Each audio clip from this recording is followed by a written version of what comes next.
La profesora Margarita López Maya es historiadora, además analista político, trabajó durante muchos años como investigadora en la Universidad Central de Venezuela, específicamente en el Centro de Estudios del Desarrollo, mejor conocido como el CENDES, y nos acompaña la mañana de hoy para conversar respecto a este tema. Hablamos de descontento. ¿Cuánto descontento hay hoy en cada rincón de Venezuela? Bueno, yo creo que es obvio que el descontento es muy generalizado.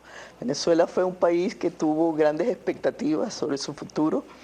Venezuela tuvo un siglo XX bastante exitoso en términos de lo que fue su modernización.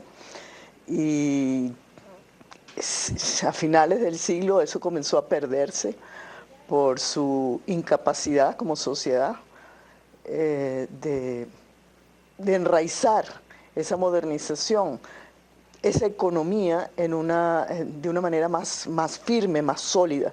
Y eso ha significado que ha ido perdiendo pues, muchos logros que había alcanzado en el siglo XX. De manera que yo me atrevería a decir que hoy en día, salvo quizás algunas excepciones, el descontento con la situación del país, la angustia con el futuro del país es lo generalizado en este momento en Venezuela. Y es un descontento que pareciera que no tiene límites o preferencias por condición socioeconómica, estrato social, obviamente, el que se pertenezca, partido político en el que se milite o tendencia política que se prefiera, ¿no? Sí, no, es generalizado, yo diría que es un talante de la sociedad. La sociedad está disgustada con todo y con ella misma, ¿no? O sea, la sociedad está frustrada, pues. Está frustrada porque en verdad ella se esperaba un futuro mejor y se encontró de repente que involucionó.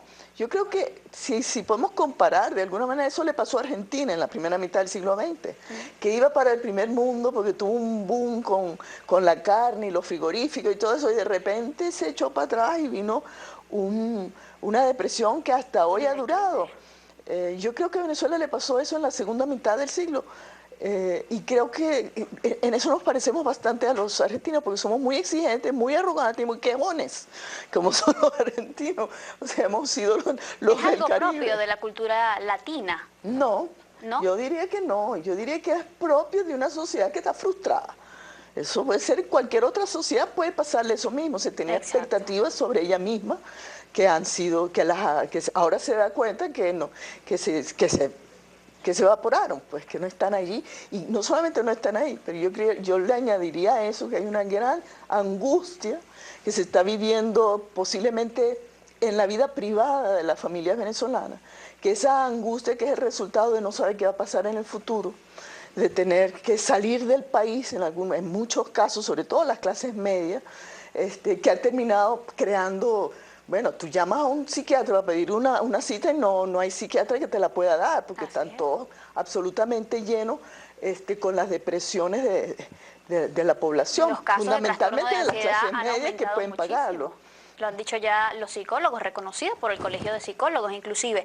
Pero hay un punto fundamental y nos agrada mucho que desde ya los venezolanos se estén involucrando y estén participando a través de la cuenta @solucionesgb. Les recordamos utilizar el hashtag o etiqueta Soluciones Descontento, porque por ejemplo Edgar León nos dice: mi descontento es que Maduro, en este caso el presidente, habla de guerra económica y las colas para echar gasolina. ¿Es culpa de quién?, se pregunta él. Y la pregunta justamente tiene que ver con cuál es el origen real de todo este descontento, más allá de la frustración de las expectativas de que esperábamos un futuro mejor y no lo tenemos. Bueno, hubo mucha expectativa, digamos, con el régimen político del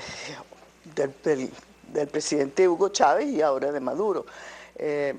Yo no diría que el descontento es porque el régimen de Chávez y de Maduro es el culpable de todo. Yo creo que cuando pasan estas situaciones, la sociedad toda tiene responsabilidades, porque al fin y al cabo, durante 16 años se votó ininterrumpidamente por este régimen político, de manera que las grandes mayorías de este país también tienen una responsabilidad en haber no solamente votado por un régimen político que tiene ya años mostrando sus debilidades, mostrando sus costuras, mostrando su deriva autoritaria, mostrando sus ineficiencias, sino que también tiene responsabilidades porque, digamos, ha permitido que no le ha dado el apoyo a alternativas a eso. Entonces, eso por un lado.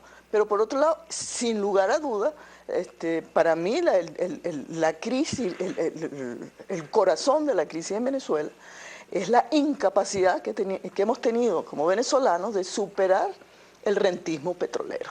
O sea, nosotros sabemos prácticamente desde los años 80 que con la renta petrolera no se puede sostener una sociedad de 30 millones de venezolanos, que hay que crear una economía sana, que eso pasa porque todos tenemos que hacer sacrificios, que eso pasa porque tenemos que quitarnos esa mentalidad del facilismo y de la viveza, y que tenemos que ponernos a trabajar, que eso pasa por tener un gobierno responsable, que diga no hay y tengo que invertir en esto, esto y esto, y no en repartir real para ganar las elecciones. Es decir, que no ha sido responsabilidad únicamente de los gobiernos. No ha sido responsabilidad únicamente de los gobiernos, no. Porque los gobiernos son electos en Venezuela, entonces no es una responsabilidad únicamente de los gobiernos. El abogado Luis Linares también dice, soluciones descontento, la utopía de una sociedad feliz en Venezuela, solo es eso, una utopía. Hay que convertir ese tipo de cosas en realidad. También nos dice, vemos que la sociedad se encuentra a la defensiva, ya se está en una sociedad paranoica por la situación. Y justo la pregunta va con esto, ¿cómo está canalizando el venezolano todo este descontento? Mira, muy mal. Primero porque no existen canales de comunicación entre la sociedad y el Estado. El gobierno de Maduro, y con anterioridad el del presidente Chávez, con la excusa, con la justificación de crear otro tipo de Estado, ese modelo, entre comillas, socialista del siglo XXI, destruyó las instituciones que canalizaban las relaciones entre la sociedad y el Estado. La sociedad, digamos, necesita canales para ser escuchada por el gobierno, para ser escuchada por quienes toman las decisiones. Esas instituciones, que son partidos políticos, ministerios, gabinetes, organizaciones sociales, partidos políticos, oficinas de quejas de los ministerios, todas esas instituciones no están funcionando. No están funcionando en su función primordial, que es la mediación entre la sociedad y el Estado. Aquí tenemos un parlamento recién electo al cual el gobierno no escucha, por ejemplo. En el que se tenían muchas expectativas. Sí, pero el gobierno no la escucha. Y esa es, por decir, la que se ve más visible, pero usted le falta el agua, usted va a ir a Hidroven, o a Hidrocapital, o a Hidrooriente, o lo que sea, a poner la queja en un papelito, y usted cree que le van a ir a revisar su casa para saber si tiene agua. Hasta la cosa más nimia no está funcionando, como la relación entre Estado y sociedad. Entonces, la gente no tiene más remedio que salir a la calle para que la vean. Hacia allá iba. Históricamente, ¿cómo ha el venezolano tratado de maniobrar frente a circunstancias como estas? Bueno, cuando teníamos la democracia representativa se canalizaba una parte importante a través de los partidos políticos y a través de las instituciones del Estado, que por lo menos tenían la intención de ser instituciones universales para todos, ¿no? Pero siempre hubo en Venezuela una debilidad institucional. Entonces siempre hemos tenido protesta en la calle, porque la protesta de la calle tiene que ver con una falta de canales para hacerse oír del poder, de quien toma las decisiones. Entonces siempre hemos tenido eso, lo tuvimos muy fuerte en los 80 y en los 90, porque los partidos políticos se pusieron de espalda al país en la crisis, ¿no? Y después que ganó Chávez se hicieron muchos ofrecimientos de crear una institucionalidad participativa que iba a ser más fluida la relación con las tomas de decisiones, iba a permitir que se escuchara, que no solamente los partidos llevaran a la asamblea y llevaran al gobierno las peticiones y las demandas y los análisis sobre la sociedad, sino que iba a haber modalidades de democracia participativa que le permitirían al ciudadano bypassear al partido y dirigirse directamente al poder. Pero eso no ha sucedido. La pregunta allí también sería, ¿existen hoy circunstancias especiales para que el venezolano, o que impidan al venezolano canalizar todo esto como lo venía haciendo históricamente. De eso vamos a hablar al regreso de la pausa. Nos encanta su participación porque justamente en temas como esto es necesario que ustedes sean parte de las soluciones. Por ello leo rápidamente algunos tweets que nos llegan por acá. Carlos Medina dice: buenos días, la situación está tan delicada y es tan profunda que para que haya confianza debe haber cambio de gobierno, opina él. También nos dice John Edgar Muñoz, me fui yo por donde no era otra vez. John Edgar Muñoz nos dice: soluciones descontento. Les recordamos el hashtag que estamos utilizando el día de hoy, o etiqueta. Hay descontento sobre todo porque nos han cambiado nuestra rutina diaria y cada día es peor en todo. Dice también Raiza Borges: ya no solo es el calvario diario para alimentarnos, la inseguridad, sino la falta de servicios, las noches en desvelo, sin luz, por ejemplo, dice ella. Erlin Pacheco dice también: buenos días, pienso que la guerra por el poder político nos ha llevado a toda esta crisis que nos ha dañado nuestras vidas. Parte de los comentarios que seguiremos compartiendo con ustedes al regreso de esta pausa. Ya venimos. Eso es lo que reza en el artículo 68 de nuestra Carta Magna. Ya en unos minutos lo vamos a analizar. Le damos por ahora la bienvenida a Igor Cuoto. Él es abogado y experto en negociación y resolución de conflictos. Bienvenido, Igor. Qué bueno que estés acá con nosotros porque al final del día todo esto pasa por una negociación. Evidentemente, más allá de lo que se haga, el desenlace de muchos de estos conflictos se da justamente en esos términos, en sentarse en una mesa los diversos actores y llegar a un acuerdo. Ruberis Vázquez nos dice por el Twitter, y les recordamos utilizar el hashtag o etiqueta soluciones descontento. Acompáñennos y ayúdenos a hacer hoy también tendencia. Nos dice: es importante, sobre todo, es insoportable todo esto. ¿Cómo descansa una persona que trabaja todo el día y a las 12 de la mañana le quitan el servicio eléctrico? Se pregunta ella. Miguel José Solís también nos dice: soluciones descontento. Además de descontento, considero que existe una sumisión del venezolano. El Caracazo se dio por menos, nos comenta él. Y había una pregunta por acá más adelante que iba dirigida justamente a la señora, a la profesora Margarita, historiadora. Él preguntaba: profesora, ¿cuál es la mejor y más expedita vía para superar la crisis del país? Bueno, lo primero que le voy a decir al señor es que no hay expedita vía para superar la crisis del país. Eso yo creo que es importantísimo que la sociedad lo sepa. Y lo decía en la primera parte. Aquí se votó 16 años por esto y desde hace bastantes años se estaba viendo ya que esto no estaba funcionando y se siguió votando. Entonces hay una responsabilidad de la sociedad y tiene que entender que esto no va a ser fácil salir de esto.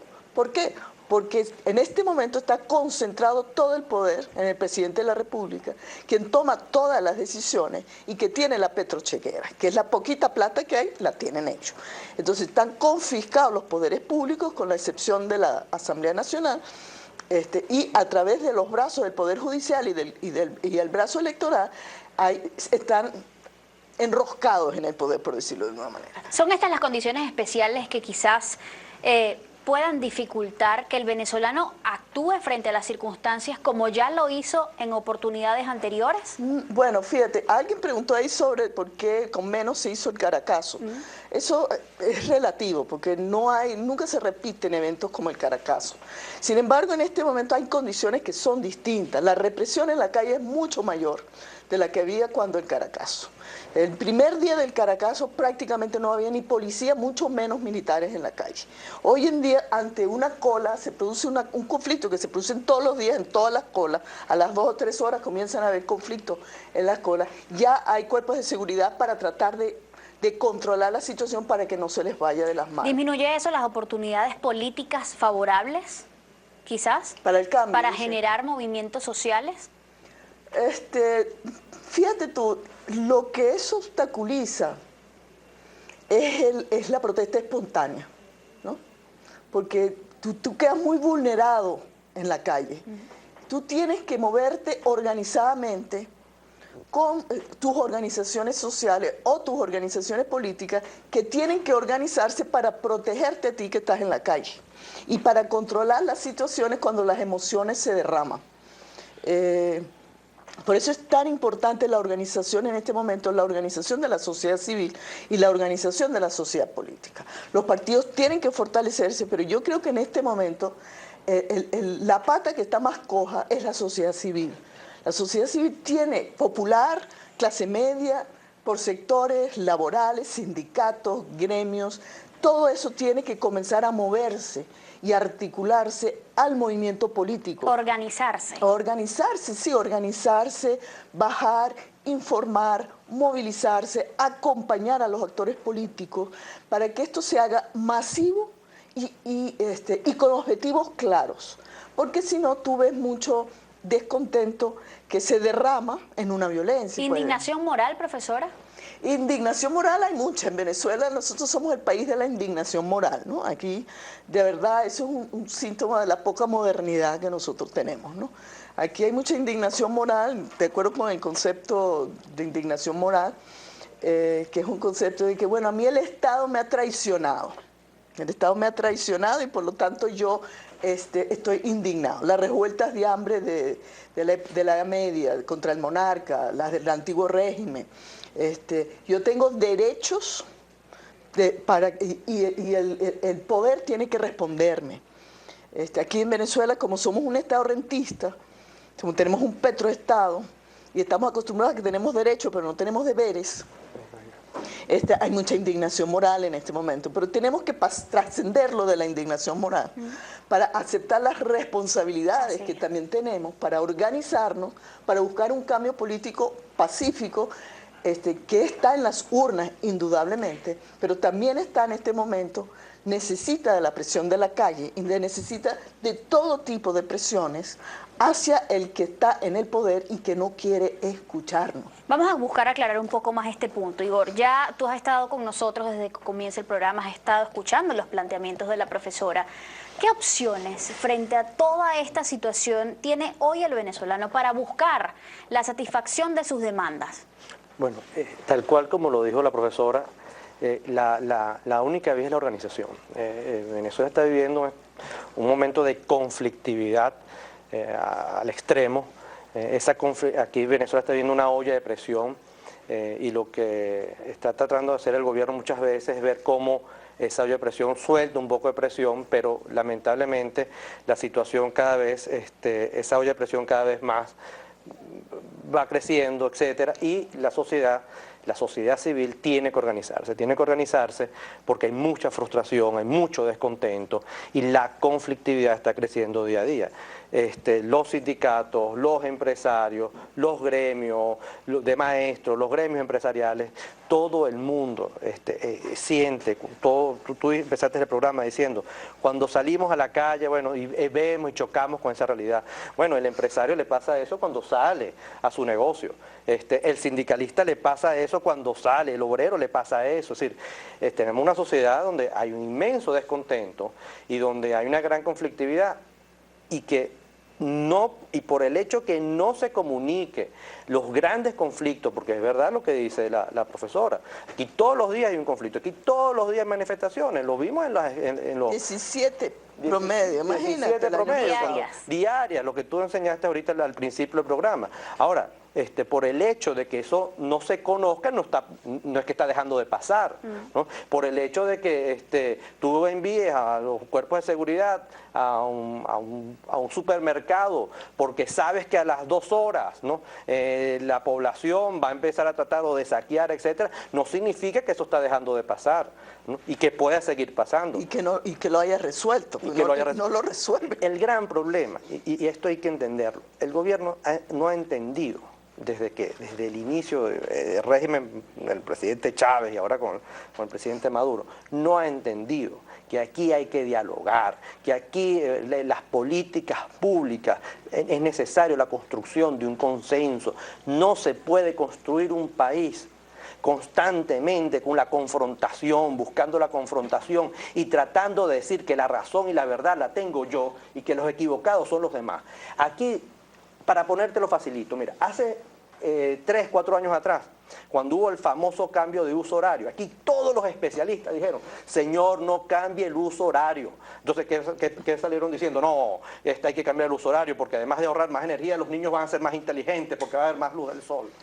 Ahora que estamos viendo la crisis energética, no, vamos a cambiar el uso horario. Por favor, el tema no es que, bueno, rectificaste 4 años después, 5 años después. ¿Y ¿Cuánto le costó eso al país? ¿Cuánto le ha costado eso al país? Se le dijo en su oportunidad, señores del gobierno, Cadivi se ha convertido en una olla podrida. Señores del gobierno, allí los únicos que están beneficiándose es un grupo de personas enchufadas.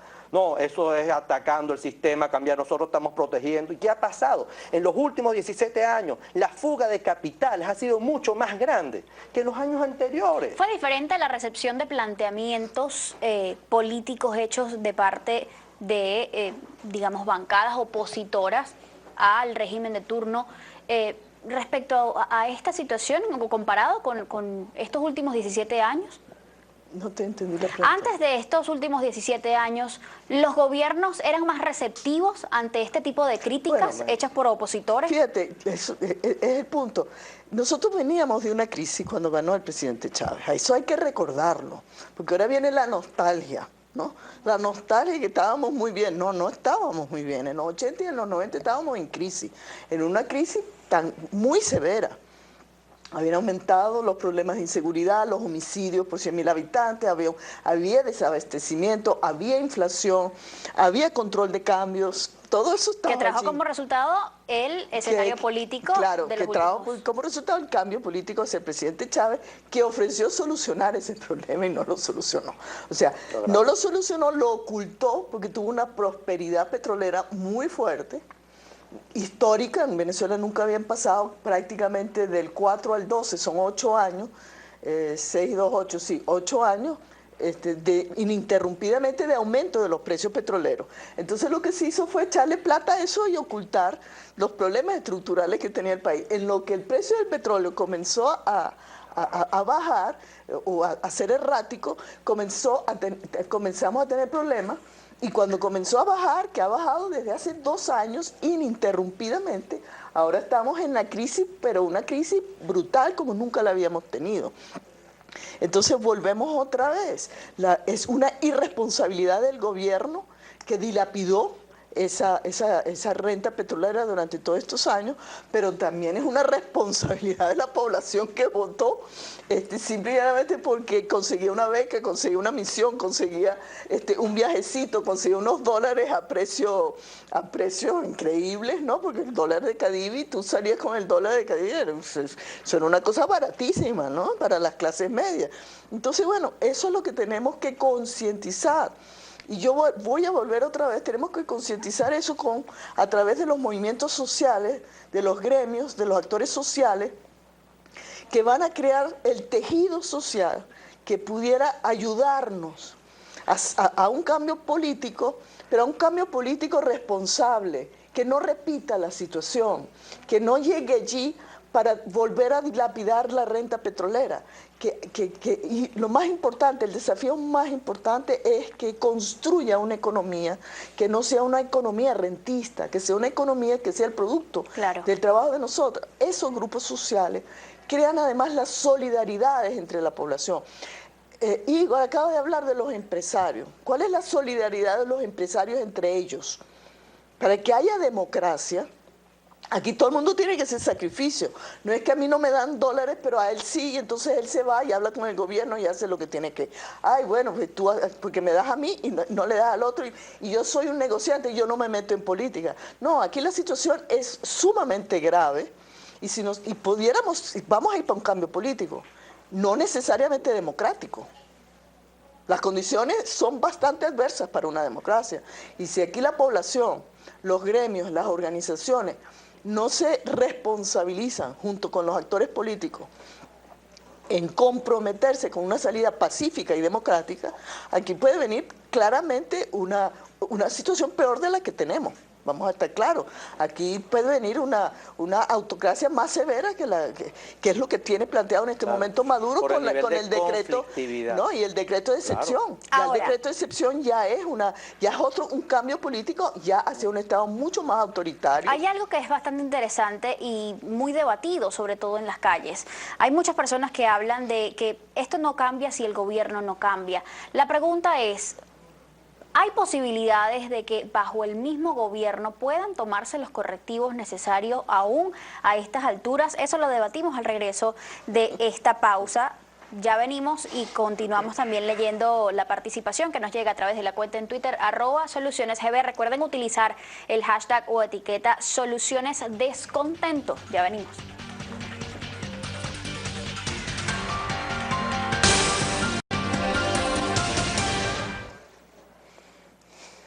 Leo rápidamente parte de los comentarios que nos llegan a través de la cuenta en Twitter, @solucionesgb. Dayana Guerrero nos dice, por ejemplo, soluciones descontento.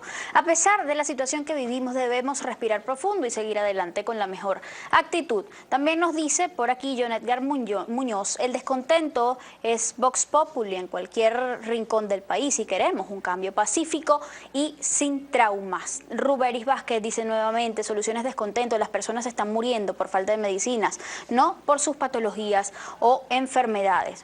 Una cosa quizás es consecuencia de la otra. John Edgar Muñoz también nos dice, para colmo ahora hay colas para llevar pan diario a la casa después de una jornada de trabajo. Nos dice también Alejandro Hernández, si un gobierno tiene un lenguaje tan soez sumado a las malas condiciones de vida, nada puede ser bueno. Nos dice también José Luis Romero, mi descontento, ver a tanto venezolano amparado en la crisis para vivir con apatía extrema. No todos, dice él, soluciones descontento. Leo este último comentario por los momentos, dice Aide Millán. El descontento ya es una enfermedad de los venezolanos por la declinación que cada día lleva a Venezuela a un futuro incierto. La pregunta que se quedaba en el aire, ¿es posible que sin que haya cambio de gobierno se logren las mejoras o la satisfacción de las demandas que está justamente esbozando, manifestando el venezolano? Antes de darte la respuesta, yo quiero que los venezolanos entendamos algo. Venezuela está viviendo un nivel, estamos no solamente una crisis, estamos viviendo un estado de conflictividad. El conflicto se da porque hay dos o más actores que tienen intereses contrapuestos y cada una de las partes está buscando neutralizar a la otra, ¿okay? Para poder imponer su idea, su opción, su propuesta, etcétera. Esta conflictividad la vemos en el día a día, cuando vemos una Asamblea Nacional que dice yo propongo algo y el gobierno trata entonces de bloquear cualquier propuesta, busca entonces no cooperar con esa Asamblea Nacional, ¿okay? Cuando entonces se ata del Tribunal Supremo de Justicia o ahora con la iniciativa del referéndum revocatorio con el tema del CNE. Igualmente lo vemos viceversa, entonces el Consejo Nacional, la Asamblea Nacional no colabora porque tiene visiones totalmente distintas con el gobierno nacional. Entonces, esta situación de conflictividad no busca o no promueve la cooperación entre las partes. Y aquí, si no hay cooperación y entendimiento entre los poderes del Estado, es muy difícil salir de una crisis como la que estamos viviendo, porque las políticas públicas nacen de la concertación de todos estos poderes del Estado. Déjame decirte una cosa ahí. Fue bastante claro en diciembre del año pasado que la población salió a votar masivamente, prácticamente como si hubiera sido una elección presidencial. La participación fue muy alta y el mensaje fue bastante diáfano. La gente pidió un cambio, pidió un cambio político, que el gobierno nacional no acató, no ha acatado hasta hoy. Entonces, cuando la gente pregunta por la televisión, por el Twitter, esto no puede salir, tenemos que salir del gobierno para que esto cambie. Yo le diría, pareciera que eso es lo que quiere el gobierno, porque él no quiere, ya a él se le dijo, queremos un cambio. No necesariamente el cambio político significa que él va a salir. Lo que queremos es un cambio de políticas. Exactamente. ¿Ves? Entonces, si el gobierno escuchara la soberanía popular que él dice que representa, él habría escuchado esa voz del 6 de diciembre, que fue una voz legítima, legal, transparente. Que fue, además, el soberano le habló claro. le habló claro que quiere un cambio político. Y el cambio político puede ser con Maduro. Ahora, en la medida en que Maduro no escucha y el oficialismo no escucha y más bien prefiere ahondar en las políticas en las que ha estado, cada vez se hace más evidente para la población que con ese gobierno no puede haber cambio político. Y entonces allí es cuando viene el referendo revocatorio, que es el dispositivo legal y constitucional para hacer el cambio político. Hacia allá iba, los actores políticos de oposición siguen abogando porque la resolución de toda esta situación debe ser pacífica y democrática. Cuán importante es hoy más que nunca, rescatar todo eso, rescatar el diálogo o propiciarlo. Claro, es que el gobierno es el primero que no ha querido dialogar. El gobierno no quiere dialogar solamente con aquellos que piensan igual a él. Y la gran verdad es que la mayoría de los actores de la sociedad civil no piensan igual a él. Entonces, yo tengo que sentarme, yo tengo que hacer un análisis y pensar por qué la gente no comparte mi visión, yo como hacedor de las políticas públicas, entender cuáles son los llamados, entender ese llamado que hubo el 6 de diciembre. ¿Para qué? Para hacer los correctivos necesarios. Ahora, la transición, aquí tiene que haber un cambio, una transición. ¿Qué significa la transición? Un cambio de la política, como bien dijo la profesora, con Maduro, sin Maduro, pero que sea una transición en paz. Yo no sé si el revocatorio se va a dar este año o no se va a dar este año, pero se dé este año o no se dé, si se da este año, bueno, entonces tendrían que llamar a elecciones y llamar a un nuevo presidente. Si se da el año que viene, bueno, entonces sería el vicepresidente que quedaría a cargo. Pero sea quien sea el actor que esté en esa posición de la presidencia de la República, tiene que entender obligatoriamente que tiene que empezar un diálogo, que tiene que empezar entonces a construir consenso con todos los actores de la sociedad civil. No es posible que aquí no haya diálogo, un diálogo constructivo, porque yo puedo estar dialogando, aquí estamos dialogando los tres. Ahora, eso no significa que estamos obligados los tres a tener a salir con acuerdos. Aquí hace falta no solamente una negociación, aquí hace falta una mediación, aquí hace falta que vengan actores, ¿no?, para que sean garantes de lo que aquí se está haciendo y de los acuerdos que aquí porque una cosa es dialogar y otra cosa es llegar a un consenso. Muy bien, y una cosa es negociar, y Venezuela no necesita diálogo, Venezuela necesita una negociación, Venezuela necesita una mediación. ¿Y por qué necesita una mediación? Voy más allá. Porque la relación y la comunicación entre los actores está trancada, no hay comunicación. Yo te hablo a ti como a mí me dé la gana y te trato a ti como a mí me dé la gana, y eso no es así. Porque la gran verdad es que el gobierno necesita a los empresarios. El gobierno no puede decir que, bueno, que como una empresa no sigue mis políticas o critica algunas de mis políticas públicas, entonces yo no voy a liquidar las deudas que tiene esa empresa, pero que ya me las pago a mí en bolívares, por cierto, ¿no?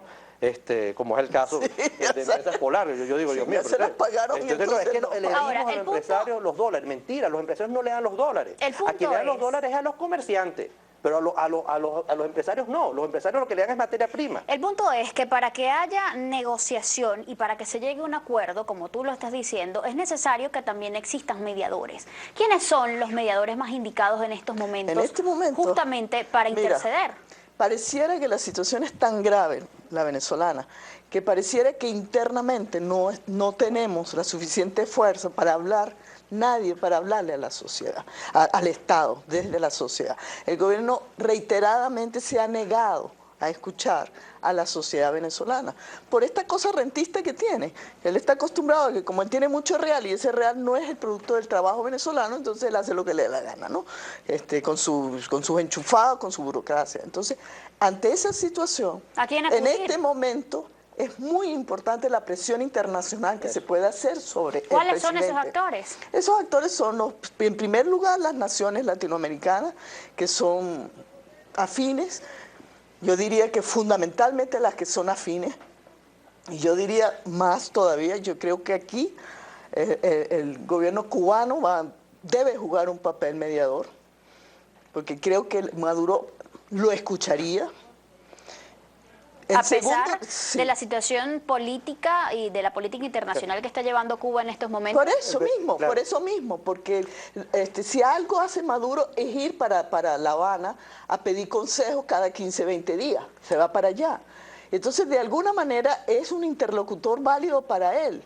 Y el gobierno cubano ha cambiado sus políticas económicas, de manera que tiene la comprensión de lo que fue un modelo fallido económicamente en Cuba. Otra cosa, las instancias interamericanas, la UNASUR, la Organización de Estados Americanos, la Asociación de Juristas de América Latina, cantidades de organizaciones interamericanas, las ONG, la Corte Interamericana de Derechos Humanos, los grupos que siguen los derechos de la libertad de información.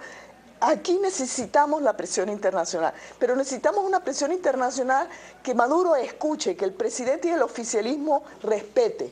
Entonces yo creo que tienen que ser esas organizaciones de gran alcance y fundamentalmente los países aliados a él, que ya saben, porque vamos a estar claros, ya ellos saben que la situación en Venezuela es muy grave. Nos quedan muchos comentarios que leer y que nos llegan a través de la cuenta en Twitter, @solucionesgb. También es interesante saber, pues ya conocemos cómo está el escenario. La gente aún así quiere una salida pacífica, quiere una salida lo menos traumática posible. ¿Se puede alcanzar esa meta? ¿Qué hay que hacer? ¿Qué hay, por ejemplo, de la mediación del Vaticano en todo esto? Hablamos de todos esos puntos al regreso. Ya venimos.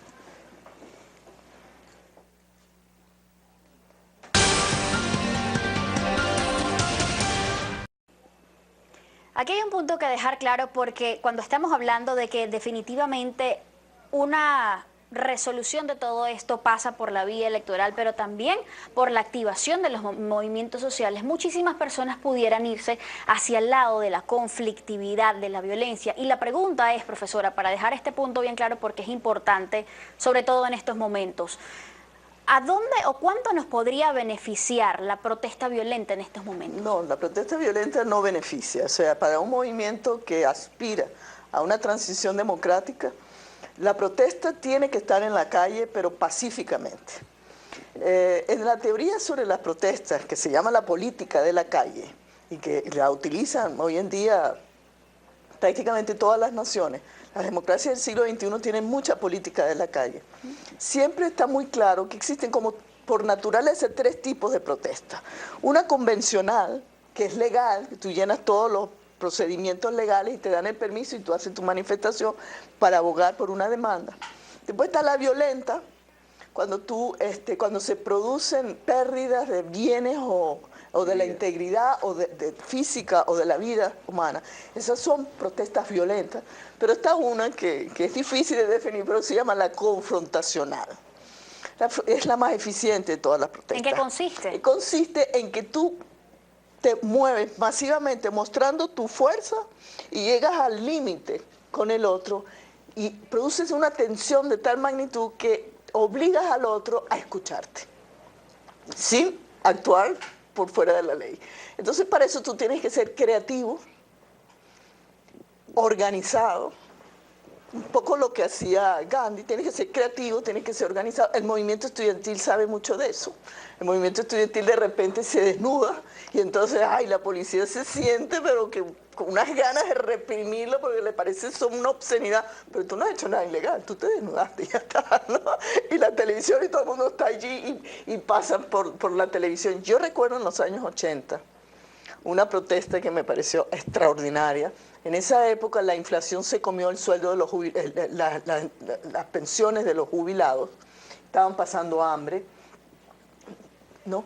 Y entonces ellos decidieron llegar hasta Miraflores, montaron una cruz y crucificaron a un viejito enfrente del Palacio de Miraflores, donde está Rafael Caldera, que era un viejito también, ¿no? Es una protesta perfectamente legal, pero manifestaciones pacíficas en la población. Esta protesta confrontacional son manifestaciones pacíficas. Pacíficas. Que no alteran necesariamente el orden público. No, bueno, mira, espérate una cosa.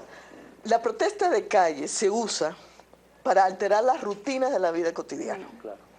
Porque cuando a ti no te escuchan por los canales regulares, si tú vas a una oficina y no logras que te pongan la luz, el gas, si tú vas a un supermercado y no tienes comida y no tienes a dónde quejarte, si tú tienes un derecho y si tú eres un homosexual y no te quieren reconocer tus derechos en la ley, entonces tú tienes que acudir a la calle, porque no hay canales institucionales. Y cuando tú acudes a la calle, que es lo que hacen los pobres y los que no tienen derecho, tú interrumpes la vida de los demás para que el poder se vea obligado a escucharte.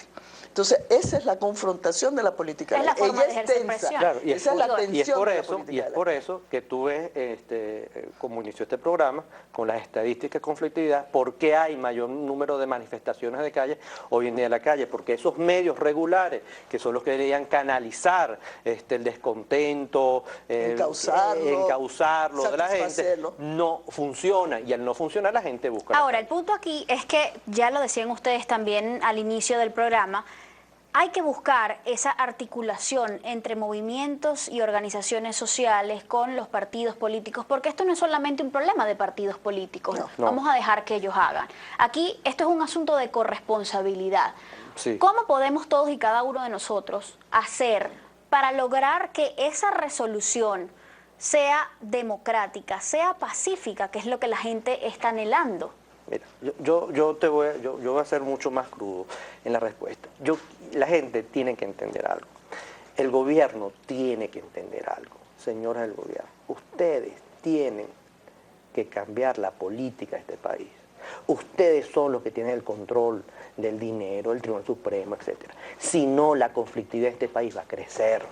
Ahora, ¿qué es lo otro? Entonces cambien la política, y parte del cambio de la política es llamar al diálogo, pero no al diálogo de sordos, sino un diálogo constructivo, generar acuerdos, llamar a negociación, entender a los empresarios, entender a cada uno de los factores, porque si eso no se da, el nivel de conflictividad va a seguir creciendo. Ahora bien, el revocatorio es una opción. Ahora, y te lo dije hace rato y lo vuelvo a decir, sea quien sea, venga quien venga y se monte en el puesto presidencial, aquí hay que reconstruir las instituciones. Aquí la población venezolana no cree ya en las instituciones. El diálogo, el proceso comunicacional de las instituciones para con el pueblo no está a la altura de la institución que representan. Entonces yo creo que hay que entender que hay que llamar a un diálogo. Los empresarios, mira, yo escuché una vez una persona que dijo, no, lo que pasa es que yo soy apolítico. Eso es como decir que yo soy oxigenado. Yo no sé nada de la calidad del oxígeno, yo soy abogado, pero lo que yo sí sé es que si el oxígeno es malo, yo me muero. Yo no sé nada de política tal vez, pero lo que yo sí sé es que yo tengo que procurar que en mi país haya una buena política, unas buenas políticas públicas. Hay que empoderarse. ¿Por qué? Claro, ¿por qué? Porque si no hay unas buenas políticas públicas, eso a mí me va a afectar, y me va a afectar en mi salario. El tema no es que me aumenten 30 veces el salario en 20 años. El tema es que yo quiero, con un solo salario, y que me lo aumenten que sea 5 veces, una vez cada 20 años, con ese salario tener el mismo poder adquisitivo, tener un buen poder adquisitivo. Igor, ¿cómo ves, ya para cerrar y nos quedan menos de 30 segundos, la participación del Vaticano? El Vaticano es un actor fiable. El Vaticano es un actor que merece respeto de todos los actores. El Vaticano debe promover un diálogo, pero tiene que ser mucho más directo, tiene que ser mucho más participativo y protagónico en esta ¿Basta situación. con lo que se ha hecho hasta ahora? No. El Vaticano puede construir, como lo dijo la profesora hace rato, puede construir lazos con Cuba para que Cuba hable con el gobierno. El Vaticano puede ser un actor, no para que Cuba sea un mediador. Yo no creo que Cuba pueda ser un mediador porque la otra parte, las contrapartes, no lo reconocen. Pero Cuba sí es un actor que puede ser un veedor. Cuba sí puede ser un actor que pueda llamar al gobierno venezolano y decir, señor, por favor, cambie la política. Y el Vaticano tiene un rol importantísimo en buscar construir un consenso en la comunidad internacional y en la comunidad nacional. Se nos acabó el tiempo, lamentablemente. Es un tema apasionante. Pudiéramos estar toda la mañana hablando de esto y estoy segura de que tendríamos la misma cantidad o mayor participación. Lo dejaremos quizás para concluirlo en otro momento. Muchísimas gracias a ambos por habernos acompañado. Gracias también, amigos, a ustedes por, como todos los días, haber estado allí. Recuerden que el ejemplo comienza por casa y siempre es mejor ser parte de la solución que del problema. Toda nuestra información y programación pueden verlo una vez más a través de nuestros canales, nuestra página web www.globovision.com o nuestro canal en YouTube. Nos vemos.